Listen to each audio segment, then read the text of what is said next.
கபோ தோமே ribo ஹெத்ரா தி கர்க்கத் கைரந்துக்க okay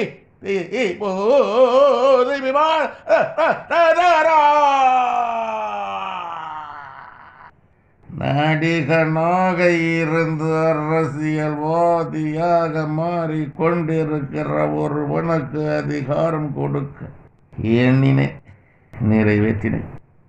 அதிகாரம் தேசத்தின் அதிகாரம் அவனுக்கு தற்காலிகமானது. தற்காலிகமாகவே அவன் மகிமைப்பட கடவுது. தற்காலிகமாகவே அவன் மகிமைப்பட கடவுது. தற்காலிகமாகவே மகிமைப்பட கடவுது. விளக்கம் என்னவென்றால், நடிகனாக இருந்து அரசியல்வாதியாக மாறிக்கொண்டிருக்கிற ஒருவனுக்கு அதிகாரம் கொடுக்க எண்ணினே நிறைவேற்றினேன். முதலமைச்சர் ஆகல, ஆனா அவருக்கு முதலமைச்சர் சொல்றாரு, கடவுள் நினைச்சாரு. நடிகனாக இருந்து நடிகர் விஜய் தான் அரசியல்